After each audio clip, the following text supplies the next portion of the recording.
ಗುರುನಾಥಾರೂಢ ಮಹಾಸ್ವಾಮಿಗಳವರ ಜಗದ್ಗುರು ಗುರುನಾಥಾರೂಢ ಮಹಾಸ್ವಾಮಿಗಳವರ ಪವಿತ್ರ ಚರಣಾರವಿಂದಗಳಲ್ಲಿ ಅನಂತ ಶಿರಸಾಷ್ಟಾಂಗ ಪ್ರಣಾಮಗಳನ್ನು ಸಮರ್ಪಿಸಿ,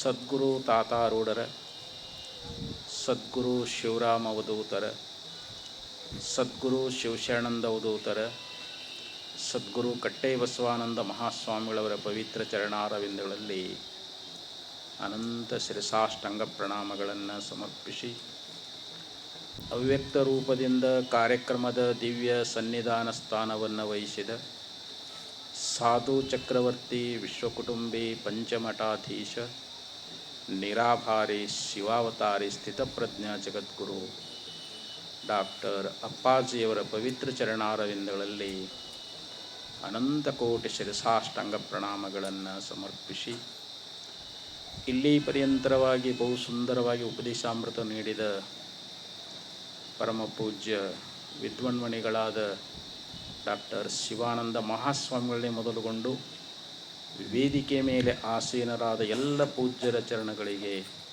ಅನೇಕ ನಮನಗಳನ್ನು ಸಮರ್ಪಿಸಿ, ಈ ಕಾರ್ಯಕ್ರಮದಲ್ಲಿ ಪಾಲ್ಗೊಂಡಿರುವ ಶಿವಸ್ವರೂಪಿಗಳಾದ ತಮ್ಮೆಲ್ಲರಿಗೂ ಅನೇಕ ಶರಣಾರ್ಥಿಗಳು. ಇಲ್ಲಿ ಪರ್ಯಂತರವಾಗಿ ಪೂಜ್ಯರು ಭಗವದ್ಗೀತೆ 7ನೇ ಅಧ್ಯಾಯದ ಒಂದು ಶ್ಲೋಕವನ್ನು ಆಧಾರವಾಗಿಟ್ಟುಕೊಂಡು ಬಹು ಸುಂದರವಾಗಿ ತಮ್ಮ ಉಪದೇಶಾಮೃತವನ್ನು ನೀಡ್ತಾ ಬಂದರು. ಚತುರ್ವಿಧ ಭಜಂತೆ ಮಾಂ ಜನಾ ಸುಕೃತಿನೋ ಅರ್ಜುನ, ಆರ್ತೋ ಜಿಜ್ಞಾಸುರರ್ಥಾರ್ಥಿ ಜ್ಞಾನಿ ಚ ಭರತರ್ಷಭ. ಹೇ ಅರ್ಜುನ, ಚತುರ್ವಿಧ ಜನಾಃ ಸುಕೃತಿನಃ ಮಾಂ ಭಜಂತೆ. ಸುಕೃತಿನಃ ಚತುರ್ವಿಧ ಜನಾಃ ಅಂತ ಇಲ್ಲಿ 4 ರೀತಿಯಾಗಿರತಕ್ಕಂಥ ಸುಕೃತಿಗಳಾಗಿರ್ತಕ್ಕಂಥ ನನ್ನ ಭಕ್ತರು ನನ್ನನ್ನು ಭಜಿಸ್ತಾ ಇದ್ದಾರೆ ಅಂಥೇಳಿ ಭಗವಂತ ಇಲ್ಲಿ ಉಪದೇಶವನ್ನು ಮಾಡ್ತಾ ಇದ್ದಾನೆ. ಸುಕೃತಿನಃ ಅಂತಂದರೆ ಪುಣ್ಯ ಕರ್ಮಗಳಲ್ಲಿ ತೊಡಗಿದವರು ಅಂತ. ಯಾಕಂದರೆ ಅನಂತ ಜನ್ಮಗಳಲ್ಲಿ ನಾವು ಪುಣ್ಯವನ್ನು ಮಾಡ್ತಾ ಮಾಡ್ತಾ ಆ ಪುಣ್ಯದ ಸಂಸ್ಕಾರ ಅನ್ನುವಂಥದ್ದು ನಮಗಿತ್ತು ಅಂತಂದರೆ ಈ ಜನ್ಮದಲ್ಲಿ ನಮಗೆ ಭಗವದ್ಭಕ್ತಿ ಅನ್ನುವಂಥದ್ದು ಉಂಟಾಗ್ತದೆ. ನೃಣಾಂ ಜನ್ಮ ಸಹಸ್ರೇಣ ಭಕ್ತೌ ಪ್ರೀತಿರ್ಹಿ ಜಾಯತೆ ಕಲೌ ಭಕ್ತಿ ಭಕ್ತ್ಯಾ ಕೃಷ್ಣ ಪುರಸ್ಥಿತಃ ಅಂಥೇಳಿ ಭಾಗವತದಲ್ಲಿ ಒಂದು ಶ್ಲೋಕದಲ್ಲಿ ಹೇಳ್ಕೊಂಡು ಬರ್ತಾರೆ. ಸಾವಿರಾರು ಜನ್ಮಗಳಲ್ಲಿ ಮಾಡಿರ್ತಕ್ಕಂಥ ಪುಣ್ಯದಿಂದ ಆ ಭಗವಂತನಲ್ಲಿ ನಾನು ಭಕ್ತಿಯನ್ನು ಮಾಡಬೇಕು, ಅವನನ್ನು ಆರಾಧಿಸಬೇಕು ಅನ್ನುವಂಥ ಈ ಪ್ರೇಮ ಹುಟ್ಟುತ್ತದಂತ. ಒಂದು ಜನ್ಮನಿಲ್ಲ, ಸಾವಿರಾರು ಜನ್ಮಗಳಲ್ಲಿ ಮಾಡಿರ್ತಕ್ಕಂಥ ಪುಣ್ಯದಿಂದ ನಾವು ಭಗವಂತನ ಆರಾಧನೆಯನ್ನು ಮಾಡ್ತಾ ಇದ್ದೀವಿ ಅಂತ. ಯಾಕಂದರೆ ಕಲಿಯುಗದೊಳಗೆ ಭಕ್ತಿನೇ ಶ್ರೇಷ್ಠ ಅನ್ನುವಂಥ ಮಾತನ್ನು ಭಾಗವತ್ಕಾರರು ಹೇಳಿಕೊಂಡು ಬಂದಿದ್ದಾರೆ. ಹಾಗೆ ಇಲ್ಲಿ ಭಗವಂತ ಹೇಳ್ತಾ ಇದ್ದಾನೆ, ಚತುರ್ವಿಧ ಸುಕೃತಿನಃ ಜನಾಃ ಅಂತ ಹೇಳಿದರು. ಇಲ್ಲಿ 4 ರೀತಿಯಾಗಿರ್ತಕ್ಕಂಥ ಪುಣ್ಯ ಸ್ವಭಾವದಿಂದ ಕೂಡಿಕೊಂಡಿರ್ತಕ್ಕಂಥ ಏನು ಭಕ್ತರದಾರಲ್ಲ, ಇವರು ನನ್ನನ್ನು ಆರಾಧಿಸ್ತಾ ಇದ್ದಾರೆ, ನನ್ನನ್ನು ಪೂಜಿಸ್ತಾ ಇದ್ದಾರೆ ಅಂಥೇಳಿ ಇಲ್ಲಿ ಭಗವಂತ ಪ್ರಾರಂಭ ಮಾಡ್ತಾ ಇದ್ದಾನೆ. ಆರ್ತೋ ಜಿಜ್ಞಾಸುರರ್ಥಾರ್ಥಿ ಜ್ಞಾನಿ ಚ ಭರತರ್ಷಭ. ಇಲ್ಲಿ ಮೊದಲನೇದಾಗಿರ್ತಕ್ಕಂಥವನು ಅರ್ಥಾರ್ಥಿ. ಅರ್ಥ ಅಂತಂದರೆ ಇಲ್ಲಿ ಮಡದಿ, ಮಕ್ಕಳು, ಸಂಪತ್ತು, ಈ ಇಹಲೋಕದ ಭೋಗಗಳಲ್ಲದೆ ಪರಲೋಕದ ಭೋಗಗಳನ್ನು ಬಯಸಿ ನಾವು ಪರಮಾತ್ಮನನ್ನು ಧ್ಯಾನ ಮಾಡೋದಾಗಲಿ, ಪೂಜಾ ಮಾಡೋದಾಗಲಿ, ಅವನ ಸ್ಮರಣೆ ಮಾಡೋದಾಗಲಿ ನಾವು ಮಾಡಿದರೆ ನಾವು ಅರ್ಥಾರ್ಥಿಗಳು ಅಂತ. ಯಾಕಂದರೆ 99% ಎಲ್ಲ ನಾವು ಅರ್ಥಾರ್ಥಿಗಳೇ ಅಂತ ತಿಳ್ಕೋಬೇಕು.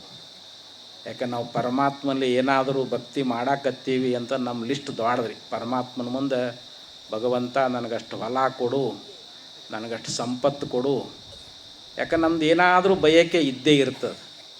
ನಾವು ನಿಷ್ಕಾಮವಾಗಿ ಭಗವಂತನನ್ನು ಆರಾಧನೆ ಮಾಡ್ತೀವೇನೋ ಅಂತಂದರೆ ಇಲ್ಲ. ಹಾಗೆ ಇಲ್ಲಿ ಅವರ ಒಂದು ಸಾಲಿನಲ್ಲಿ ಬರ್ತಕ್ಕಂಥವರು ಈಗ ವಿಭೀಷಣ ಶ್ರೀರಾಮಚಂದ್ರನನ್ನು ಆಶ್ರಯಿಸಿದ, ಶ್ರೀರಾಮನಲ್ಲಿ ಭಕ್ತಿ ಎನ್ನುವಂಥದ್ದನ್ನು ಮಾಡಿದ. ಯಾಕಂದರೆ ಅವನ ಮನಸ್ಸಿನಲ್ಲಿ ಏನು ಬಯಕೆ ಇತ್ತು ಅಂತಂದರೆ ಲಂಕಾಪಟ್ಟಣವನ್ನು ಪಡೀಬೇಕು, ಲಂಕಾಧೀಶನಾಗಬೇಕು ಅನ್ನುವಂಥ ಅಪೇಕ್ಷೆಯನ್ನು ಇಟ್ಟುಕೊಂಡು ರಾಮನಲ್ಲಿ ವಿಶೇಷವಾದ ಭಕ್ತಿಯನ್ನು ಮಾಡಿದ್ದರಿಂದ ರಾವಣನ ಸಂಹಾರ ಆದ ಬಳಿಕ ವಿಭೀಷಣನಿಗೆ ಶ್ರೀರಾಮಚಂದ್ರ ಪಟ್ಟಾಭಿಷೇಕ ಮಾಡಿದ ಅಂತ ನಾವು ರಾಮಾಯಣದಲ್ಲಿ ಕೇಳ್ತಾ ಇದ್ದೀವಿ. ಹಾಗೆ ಸುಗ್ರೀವ ರಾಮನ ಸಖ್ಯವನ್ನು ಬಯಸಿದ್ದು ಎದಕ್ಕೆ ಅಂತಂದರೆ ವಾಲಿ, ಕಿಷ್ಕಿಂಧ ಅಂದರೆ ಇದೇ ಪ್ರಾಂತ, ನಾವು ಏನು ನೆಲೆಸಿದೇವಲ್ಲ ಇದೆಲ್ಲ ಕಿಷ್ಕಿಂಧ. ಈ ಪ್ರಾಂತವನ್ನು ವಾಲಿ ಏನು ಮಾಡಿದ್ದ, ಕಿತ್ತುಕೊಂಡು ಅವನೇ ಆಳ್ತಿದ್ದ. ತಾರಾದೇವಿಯನ್ನು ಕೂಡ ತನ್ನ ವಶದಲ್ಲಿ ಇಟ್ಟುಕೊಂಡಿದ್ದ. ಹೀಗಾಗಿ ಇಲ್ಲಿ ಸುಗ್ರೀವ ವಾಲಿಯ ಸಂಹಾರವನ್ನು ಮಾಡುವುದಕ್ಕೋಸ್ಕರವಾಗಿ ಶ್ರೀರಾಮಚಂದ್ರನ ಸಖ್ಯವನ್ನು ಬಯಸಿದ್ದರಿಂದ ಇವನು ಅರ್ಥಾರ್ಥಿ ಭಕ್ತ ಅಂಥೇಳಿ ಹೇಳಿಸಿಕೊಳ್ತಾ ಇದ್ದಾನೆ. ಅಂದ್ರೇನು, ಸಂಪತ್ತನ್ನು ಬಯಸಿ, ಒಂದು ರಾಜ್ಯ ಆಗಲಿ ಅಥವಾ ಪರಲೋಕದ ಭೋಗಗಳಾಗಲಿ ಏನೋ ಒಂದು ಬಯಸಿ ನಾವು ಭಗವದ್ಭಕ್ತಿಯನ್ನು ಮಾಡಲಿಕ್ಕತ್ತಿದ್ದೀವಿ ಅಂತಂದರೆ ನಾವು ಅರ್ಥಾರ್ಥಿಗಳು ಅಂತ ತಿಳ್ಕೊಳ್ಬೇಕು. ಈಗ ಧ್ರುವನ ವಿಚಾರ ತಾವೆಲ್ಲ ಕೇಳಿದ್ದೀರಿ. ಯಾಕಂದರೆ ಧ್ರುವನ ತಾಯಿ ಇಲ್ಲಿ ಸುನೀತಿ, ಉತ್ತಾನಪಾದ ರಾಜನಿಗೆ ಸುರುಚಿ ಮತ್ತು ಸುನೀತಿ ಅಂದ ಇಬ್ಬರು ಪತ್ನಿಯರು. ಆದರೆ ಸುನೀತಿಯ ಮೇಲಕ್ಕಿಂತ ಸುರುಚಿಯ ಮೇಲೆ ಉತ್ತಾನಪಾದ ರಾಜನಿಗೆ ಭಾಳ ಪ್ರೀತಿ ಇತ್ತು. ಇನ್ನು ಚಿಕ್ಕ ಬಾಲಕ ತಂದೆ ಸಿಂಹಾಸನದ ಮೇಲೆ ಕುಳಿತಿದ್ದಾನೆ. ಧ್ರುವ ನಾನು ಹೋಗಿ ಕುಳಿತುಕೊಳ್ಬೇಕು ಅಂಥೇಳಿ ಆ ಸಿಂಹಾಸನ ಮೇಲೆ ಹೋಗಿ ಕುಳಿತಾಗ ಸುರುಚಿಗೆ ಭಾಳ ಸಿಟ್ಟು ಬಂತು. ಯಾಕೆ ನನ್ನ ಗರ್ಭದಲ್ಲಿ ಇವನು ಹುಟ್ಟಿಲ್ಲ, ಇವನಿಗೆ ಸಿಂಹಾಸನ ಮೇಲೆ ಕೂಡ್ಲಿಕ್ಕೆ ಅಧಿಕಾರ ಇಲ್ಲ ಅಂತ ಹೋಗಿ ಎಳೆದು ಕೆಳಗು ಒಗೆದ್ಬಿಟ್ಲು. ಧ್ರುವನಿಗೆ ಭಾಳ ತಾಪ ಆಯಿತು. ಯಾಕಮ್ಮ ನಾ ಕೂಡಬಾರ್ದೇನು, ನೀನು ನನ್ನ ಗರ್ಭದಲ್ಲಿ ಹುಟ್ಟಿ ಬಂದಿಲ್ಲ, ನೀನು ಇದ್ರ ಮೇಲೆ ಕೊಡ್ಲಿಕ್ಕೆ ನಿನಗೆ ಅಧಿಕಾರ ಇಲ್ಲ ಅಂತಂದಾಗ, ಹಾಗಾದರೆ ನಾನು ಹೇಗೆ ಇಲ್ಲಿ ಕೊಡೋದು ಹೇಗೆ ಅಂತಂದರೆ ನೀನು ಭಗವಂತನ ಆರಾಧನಾ ಮಾಡು ಅಂಥೇಳಿ ಆಕೆ ಹೇಳಿಬಿಟ್ರು. ಮುಂದೆ ತಾಯಿ ಅಂತ ಹೋದಾಗ ಹೌದಪ್ಪ ಅದಕ್ಕೆ ವಿಷ್ಣುವಿನ ಕೃಪಾ ಬೇಕು, ಭಗವತ್ ಕೃಪಾ ಇದ್ರೆ ಆಗ್ತದಂದ. ಹಂಗಾರೆ ನಾನು ಭಗವಂತನನ್ನು ಒಲಿಸ್ಕೊಳ್ತೀನಿ ಅಂಥೇಳಿ ತಪಸ್ಸಿಗೆ ಹೋದ ಸಣ್ಣ ಬಾಲಕ. ಅದು ಕತೆ ದೊಡ್ಡದು ಇರಲಿ. ಅಂತೂ ಧ್ರುವ ತಪಸ್ಸನ್ನು ಮಾಡಿ ವಿಷ್ಣುವನ್ನು ಒಲಿಸಿಕೊಂಡ. ಅಷ್ಟೊತ್ತಿಗೆ ಸುರುಚಿಗೂ ಪಶ್ಚಾತ್ತಾಪ ಆಗಿತ್ತು, ಉತ್ತಾನಪಾದ ರಾಜನಿಗೂ ಪಶ್ಚಾತ್ತಾಪ ಆಗಿತ್ತು. ಧ್ರುವನನ್ನು ಕರ್ಕೊಂಡು ಬಂದರು, ಅವನಿಗೆ ಪಟ್ಟಾಭಿಷೇಕ ಮಾಡಿದರು. ಇರಲಿ. ಅಂತೂ ಇಲ್ಲಿ ಈ ಧ್ರುವ ಮೊದಲಾದವುಗಳೇನದಾರಲ್ಲ ಇವರು ಅರ್ಥಾರ್ಥಿ ಭಕ್ತರು ಅಂತ ಹೇಳಿಸಿಕೊಳ್ತಾ ಇದ್ದಾರೆ. ಇನ್ನು ಆರ್ಥ ಭಕ್ತ ಸಂಕಟ ಬಂದ ಸಮಯದೊಳಗೆ, ಈಗ ನಮ್ಮ ಎದುರುಗಡೆ ಯಾವುದೋ ಒಂದು ಹುಲಿ ಬಂತು ಅಂತ ತಿಳ್ಕೊಳ್ರಿ, ಒಂದು ಕರಡಿ ಬಂತು ಅಂತ ತಿಳ್ಕೊಳ್ರಿ, ಅವಾಗ ನಾವು ದೇವ್ರು ನೆನೆಸ್ತೇವಾಗ, ಅಯ್ಯೋ ನನಗೆ ಎದುರಿಗೆ ಹುಲಿ ಬಂತಲ್ಲ, ಹೇ ಪರಮಾತ್ಮ ಇದನ್ನು ನನಗೆ ರಕ್ಷಣಾ ಮಾಡು ಅಂತೇಳಿ. ಒಬ್ಬ ಕಳ್ಳ ಬಂದ, ಒಂದು ಸರ್ಪ ಬಂತು. ಅಂದರೆ ಆಪತ್ತು ಬಂದಾಗ, ಕಷ್ಟಗಳು ಬಂದಾಗ ನಾವು ಭಗವಂತನಿಗೆ ಶರಣು ಹೋಗ್ತಾ ಇದ್ದೇವಲ್ಲ, ಇವನಿಗೆ ಆರ್ತ ಭಕ್ತ ಅಂತ ಕರೀತಾ ಇದ್ದಾರೆ. ಇಲ್ಲಿವರೆಗೆ ದ್ರೌಪದಿ ದೃಷ್ಟಾಂತ ಹೇಳ್ಕೊಂಡು ಬಂದರು. ದ್ರೌಪದಿಗೆ ಕೃಷ್ಣ ಪರಮಾತ್ಮ ಸೀರೆಯನ್ನು ಕರುಣಿಸಿದನಲ್ಲ, ಯಾಕಂದರೆ ಕಷ್ಟ ಬಂದಾಗ ದ್ರೌಪದಿ ಮೊರೆ ಹೋದಳು. ಹಾಗೆ ಅನೇಕ ಉದಾಹರಣೆಗಳು ಬರ್ತಾ ಇದ್ದಾವೆ. ಗಜರಾಜ,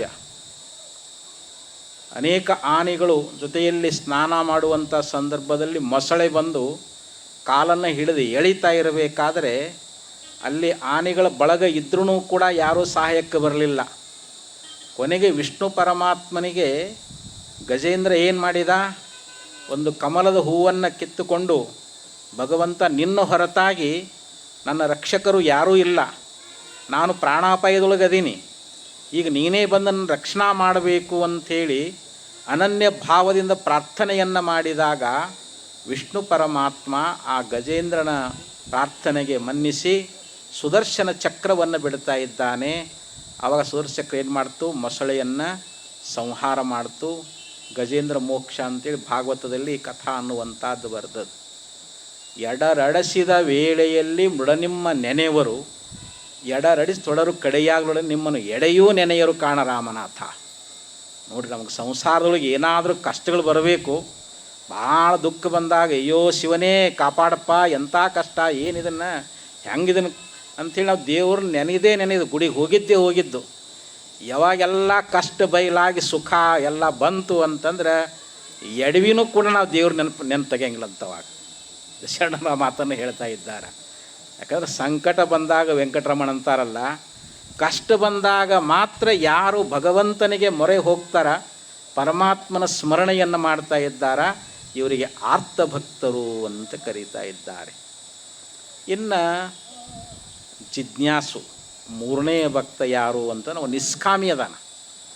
ಅವನಿಗೆ ಯಾವುದೇ ಲೌಕಿಕವಾಗಿರ್ತಕ್ಕಂಥ ಯಾವ ಭೋಗ ಪದಾರ್ಥಗಳ ಅಪೇಕ್ಷೆ ಇಲ್ಲ.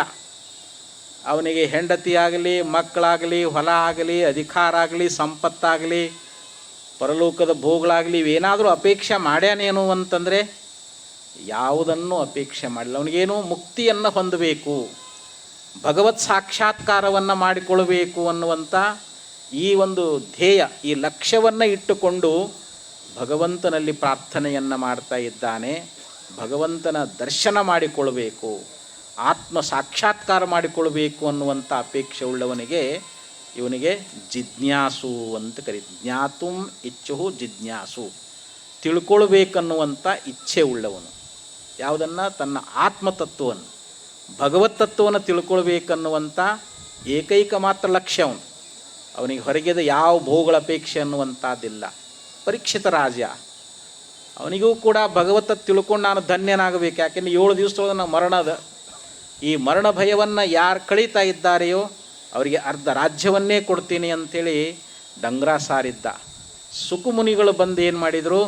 ಅವನಿಗೆ ತತ್ವಜ್ಞಾನ ಭಾಗವತವನ್ನು ಬೋಧ ಮಾಡಿ ಅವನ ಮರಣ ಭೀತಿಯನ್ನು ದೂರ ಮಾಡಿದರು, ಅವನಿಗೆ ಆತ್ಮಜ್ಞಾನ ಬೋಧ ಮಾಡಿದರು ಅನ್ನುವಂಥ ಕಥೆಯನ್ನು ನಾವು ಕೇಳ್ತಾ ಇದ್ದೀವಿ. ಅದಕ್ಕೆ ಇಲ್ಲಿ ಜಿಜ್ಞಾಸು ಭಕ್ತ, ಇಲ್ಲಿ ನಚಿಕೇತನೂ ಕೂಡ ಜಿಜ್ಞಾಸು. ಯಾಕಂದರೆ ಏಯಂ ಪ್ರೇತಿ ವಿಚಿಕಿತ್ಸಾ ಮನುಷ್ಯೆ, ಯಮಧರ್ಮದಲ್ಲಿ ಏನು ಕೇಳಿದ? ಜೀವ ಈ ಶರೀರ ಬಿಟ್ಟ ಮೇಲೆ ಇರ್ತಾನೋ ಅಥವಾ ಇಲ್ಲವೋ, ಈ ಪ್ರಶ್ನೆಯನ್ನು ಕೇಳಿದ. ಯಮಧರ್ಮ ಇದನ್ನು ತೊಗೊಂಡು ಏನು ಮಾಡ್ತೀವಿ ಅಂತಂದ, ನಿನಗೆ ಶತಾಯುಷಾನ್ ಪುತ್ರ ಪೌತ್ರಾನ್ ಹುಣಿಶ್ವ ಬಹೂನ್ ಪಶೂನ್ ಹಸ್ತಿ ಹಿರಣ್ಯಮಸ್ವಾನ್. ನೋಡಪ್ಪ, ನೀನು 100 ಆಯುಷ್ಯ ಉಳ್ಳಂಥ ಮಕ್ಕಳು ಮೊಮ್ಮಕ್ಕಳು ಕೇಳ್ಕೊ, ಬಂಗಾರ ಕೇಳ್ಕೊ, ಆನೆ ಕೇಳ್ಕೊ, ಇಡೀ ಭೂಮಂಡಲಕ್ಕೆ ಅಧಿಪತಿಯನ್ನಾಗಿ ಮಾಡ್ತೀನಿ, ನಿನಗೆ ಎಷ್ಟು ವರ್ಷ ಬದುಕಿರ್ಬೇಕಂತ ಇಚ್ಛಾದ ಅಷ್ಟು ಆಯುಷ್ಯ ಕೇಳ್ಕೊ ಕೊಡ್ತೀನಿ. ಇದು ಬ್ಯಾಡಪ್ಪ ಅಂತಂದರೆ ಇಮಾರಾಮ ಸರತಾಸತುರ್ಯ ನೈದೃಶ ಲಂಬನೀಯ ಮನುಷ್ಯ.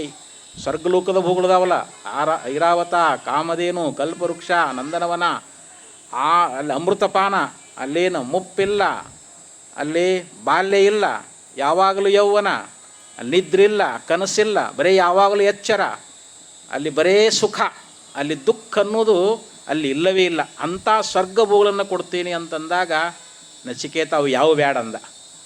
ನನಗೆ ಅವು ಯಾವ ಬೇಕಾಗಿಲ್ಲ, ನನಗೇನು ಪ್ರಶ್ನೆ, ಜೀವ ಇರ್ತಾನೋ ಅಥವಾ ಇಲ್ಲವೋ ಅಂದರೆ ಆತ್ಮವಿದ್ಯೆ, ನನಗೆ ಬ್ರಹ್ಮವಿದ್ಯೆಯನ್ನೇ ಹೇಳಿಕೊಡುವಂತಂದಲ್ಲ, ಅದಕ್ಕೆ ಇವನು ಜಿಜ್ಞಾಸು ಅಂತ ನಚಿಕೇತ. ಇನ್ನು ಜ್ಞಾನಿ, ಜ್ಞಾನಿ ಅಂತಂದರೆ ಜ್ಞಾನೀತು ಆತ್ಮೈವ ಮೇ ಮತಂ. ಭಗವಂತ ಹೇಳ್ತಾನ, ಜ್ಞಾನಿ ನನ್ನ ಸ್ವರೂಪನದಾನ, ಜ್ಞಾನಿ ಬೇರೆಯಲ್ಲ, ನಾನು ಬೇರೆಯಲ್ಲ. ಯಾಕಂದರೆ ಇಲ್ಲಿ ಜ್ಞಾನಿಯಾಗಿರ್ತಕ್ಕಂಥ ನಿಷ್ಕಾಮಿ ಅದಾನು, ಅವನು ಯಾವುದರ ಅಪೇಕ್ಷೆ ಎನ್ನುವಂಥದ್ದನ್ನು ಮಾಡೋದಿಲ್ಲ. ಅವನು ಯೋಗರತೋವ ಭೋಗರತೋವ ಸಂಗರತೋವ ಸಂಗವಿಹೀನ ಯಸ್ಯ ಬ್ರಹ್ಮಣಿ ರಮತೆ ಚಿತ್ತಂ ನಂದತಿ ನಂದತಿ ನಂದತ್ತೇವ ಅಂತ ಹೇಳಿದಂತೆ, ಅವನು ಭೋಗದಲ್ಲರ ಇರಲಿ ಯೋಗದೊಳಗರ ಇರಲಿ, ಅವನು ತನ್ನ ಆನಂದೊಳಗೆ ತಾನು ಇರ್ತಾ ಇದ್ದಾನ. ಅಂಥ ಜ್ಞಾನಿಯಾಗಿರ್ತಕ್ಕಂಥವನು ಇವು ಮೂವರಿಗಿಂತಲೂ ಅವನು ಶ್ರೇಷ್ಠ. ಈ ಮೂವರೇನದಾರಲ್ಲ ಇಲ್ಲಿ, ಅರ್ಥಾತಿ ಜಿಜ್ಞಾಸು, ಇವನು ಭಾಳ ವಿಶೇಷವಾಗಿರ್ತಕ್ಕಂಥ ಭಕ್ತ ಅಂತ ಹೇಳಿಸ್ಕೊಳ್ತಾ ಇದ್ದಾನ. ನನ್ನ ಆತ್ಮರೂಪನೇ ಆಗಿದ್ದಾನೆ ಅಂಥೇಳಿ ಇಲ್ಲಿ ಜ್ಞಾನಿ ಬಗ್ಗೆ ಬಹಳ ಮಾರ್ಮಿಕವಾಗಿರ್ತಕ್ಕಂಥ ವಿಚಾರವನ್ನು ಮುಂದಿನ ಶ್ಲೋಕದಲ್ಲಿ ಭಗವಂತ ಅಲ್ಲಿ ತಿಳಿಸಿಪಡಿಸ್ತಾ ಇದ್ದಾನೆ. ಬಿಸಿಲೂ ಕೂಡ ಭಾಳ ಆಗ್ಯದ, ಗಾಳಿ ಕೂಡ ಇಲ್ಲ, ಇರಲಿ ಆದರೂ ನಮಗೆ ವರುಣದೇವ ಕೃಪಾ ಮಾಡ್ಯಾನ. ಯಾಕೆ ಹೋದ ವರ್ಷ ನಮಗೆ ಮಳೆ ಬಂದು ಒಂದು ಸ್ವಲ್ಪ ತೊಂದರೆ ಆಗಿತ್ತು, ಈ ವರ್ಷ ಬಿಸಿಲೈತಿ, ಇರಲಿ ಪರವಾಗಿಲ್ಲ. ಅಪ್ಪಾಜಿಯವರು ಬಂದು ಮೊನ್ನೆನೇ ಬಂದು ಹೋದರು. ಅವ್ರು ಅನಿವಾರ್ಯ, ಅಪ್ಪವ್ರು ಇವತ್ತು ಬರಬೇಕಾಗಿತ್ತು, ಬೆಳಗಿನ ಕಾರ್ಯಕ್ರಮ ಇರಬೇಕಾಗಿತ್ತು. ಆದರೆ ಅವರು ಬೆಂಗಳೂರಿಗೆ ಅನಿವಾರ್ಯವಾಗಿರ್ತಕ್ಕಂಥ ಒಂದು ಕಾರ್ಯಕ್ರಮ, ದೊಡ್ಡ ಬೃಹತ್ ಕಾರ್ಯಕ್ರಮ, ವಿರಾಟ್ ಹಿಂದೂ ಸಮಾವೇಶ ಅಂಥೇಳಿ ನಮ್ಮ ರಾಜ್ಯದ ಎಲ್ಲ ದೊಡ್ಡ ದೊಡ್ಡ ಮಠಾಧೀಶರು ಅಲ್ಲಿ ಸೇರ್ತಾ ಇದ್ದಾರೆ. ಅಲ್ಲಿ ಮುಖ್ಯಮಂತ್ರಿಗಳು, ಅಮಿತ್ ಶಾ ಮೊದಲಾಗಿರ್ತಕ್ಕಂಥ ಗಣ್ಯ ಮಹಾನ್ ವ್ಯಕ್ತಿಗಳು ಆ ಸಭೆಯಲ್ಲಿ ಇರ್ತಾ ಇದ್ದಾರೆ. ಅದಕ್ಕೆ ಅಪ್ಪವರು ಅದಕ್ಕೆ ಮೊನ್ನೆ ಬಂದಿಲ್ಲ, ಆಶೀರ್ವಾದ ಮಾಡಿ ಹೋಗಿದ್ದಾರೆ. ಇರಲಿ, ಇದೊಂದು ವರ್ಷ ಅಪ್ಪವ್ರಿಗೆ ಬರಲಿಕ್ಕೆ ಅನಾನುಕೂಲ ಆಗ್ಯದ. ಅವ್ರು ಸ್ಮರಣ ಮಾಡಿಕೊಂಡ್ರೆ ಸಾಕು. ಅವ್ರು ಆಶೀರ್ವಾದ ಮಾಡ್ಯಾರ, ಅದು ಕಾರ್ಯಕ್ರಮ ಅವ್ರ ಆಶೀರ್ವಾದ ಚೆನ್ನಾಗಿ ನಡೆದದ. ಇನ್ನು ಮುಂದೆ ಮಂಗಳಾರತಿ ಆಗ್ತದೆ, ತಾವೆಲ್ಲರೂ ಪ್ರಸಾದವನ್ನು ಸ್ವೀಕಾರ ಮಾಡಬೇಕಂತ ಹೇಳ್ತಾ ಈ 4 ನಿಮಿಷ ವಿರಾಮ ಮಾಡ್ತಾ ಇದ್ದೇನೆ. ಓಂ ತತ್ಸತ್.